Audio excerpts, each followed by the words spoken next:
जो बहुत अरमान लेके अपनी बच्ची को मदरसे भेजती है, वो लड़की जो मुझसे कहती थी कि मैं हाफिजा बनूंगी, अपने कौम का नाम रोशन करूंगी, उस लड़की का हाल देखिए क्या हो चुका है।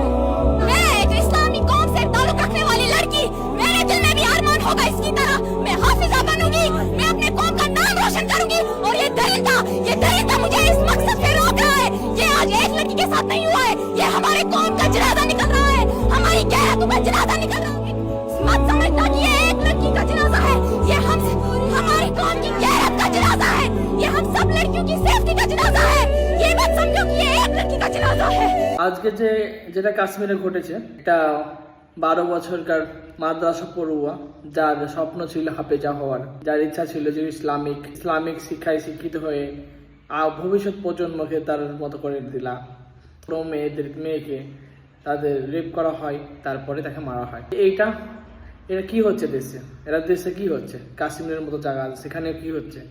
এইরকম একটা মুসলিম কমিউনিটি যেখানে বেশি, কাশ্মীরে তো মুসলিম কমিউনিটি বেশি, সেখানে এমনকি হিন্দু সম্প্রদায়ের কিছু মানুষ যারা মুসলমানের প্রতি বিদ্বেষ রাখে, তাদের প্রতি হিংসা রাখে, তাদের প্রতি মনে মনে ঘৃণা রাখে, যারা তাদের মুসলমান সম্প্রদায়ের মানুষকে তারা একরকম ঘৃণার চোখে দেখে, তাদের উপহাস করে, তাদের মারধর করে, তাদের মনে মুসলিম সম্প্রদায়ের প্রতি একটা বিদ্বেষ কাজ করে, ঠিক আছে? তো এই সব সম্প্রদায়ের মানুষ সেই মুসলমান সম্প্রদায়কে একদম, আজ যেটা কাশ্মীর হয়েছে না, সেটা তাদের চক্রান্ত প্ল্যানিং। আজ কাশ্মীরের মানুষরা বা এটা যদি একটা আপামর মুসলিম সম্প্রদায়ের মানুষ যদি এটা মেনে নেয়, তাহলে সত্যি বলছে তাদের চুরি করে হয়তো পাওয়া দরকার। যেখানে যারা হিন্দুত্ব বলে দাবি করে আর মুসলিম বিদ্বেষী রাখে, একটা কমিউনিটির বিরুদ্ধে বিদ্বেষ রাখে, তারা এরকম মুসলমানদেরকে অত্যাচার করতে ভালোবাসে, তারা এমন একটা প্রজাতির মানুষ, সত্যি বলতে ঘৃণা লাগে এরকম মানুষদেরকে। তাদের মনুষ্যত্ব বলে আজকে কিছু নেই, তার হিউম্যানিটি বলে কিছু একটা নাই।